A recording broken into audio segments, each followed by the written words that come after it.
Matt Stepp, Dave Campbell's Texas football back here at the Grapevine 7-on-7 state qualifying tournament here with the head coach of the Boswell Pioneers, Coach John Abendschan. Coach, thanks for taking a few minutes to chat with us after your kids got off to a good start today, 1-0, win over the Colony 25-21. It's always nice to get a win even in 7-on-7, and Colony's got a pretty good team, so I'm sure you guys are feeling okay about that, right? That receiver's something else. They quarterback threw a great ball, and we got a win, and that's good. And it's 7-on-7 is great for our kids to unite and play together, and that's what we're looking more so than anything. But yeah, good to win. Now, you want to win in chess, checkers? Doesn't matter, right? 100%. All right, now you've got a pretty good quarterback of your own over there, Braden Thomas. He is a 4-year starter. He's been around for a while, and he looked pretty sharp today. How big is that to just have that veteran leadership and that savvy running your offense going into his senior year? I find I'm a lot better coach when you have a 4-year starter at quarterback, and it's amazing.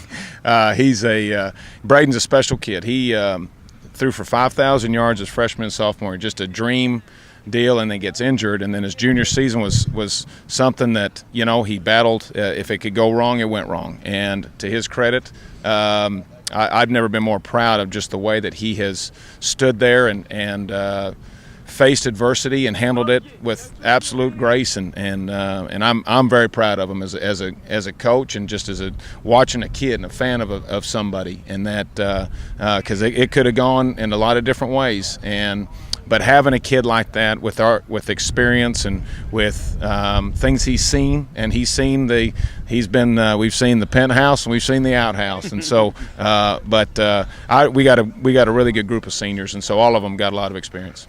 Does Braden know the offense better than some of your coaches off the record? On the record, he knows it a heck of a lot better than I do. So he's he can call it out there. He's a film junkie. He's kind of a coach's dream. And so him and Chad Jones, our offensive coordinator, work together nonstop. And he's always always coming in with watching film, and the weekend during the season he's coming in Monday. He's watched as much film as all of us, and that's a special trait, and that's a special kind of kid. Now you guys wrapping up spring ball. You still got one more week, right? No, sir. Are you done? Yeah, we're getting new field turf, and praise the Lord, and so it's time, huh?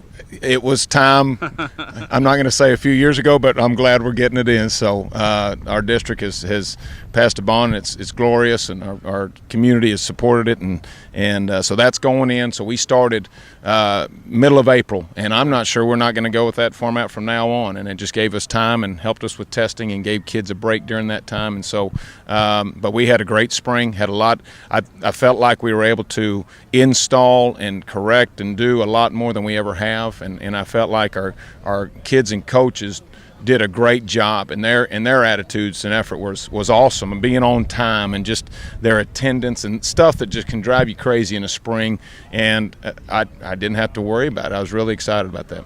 All right, now you are a noted Texas Tech fan. You are a fan of the Red Raiders in all sports. Now when they played at the national championship game up in Minneapolis, how close were you to booking a last-minute plane ticket to go up there and watch the game? Because I know you're a big – I saw you on Twitter. You had some watching parties going on.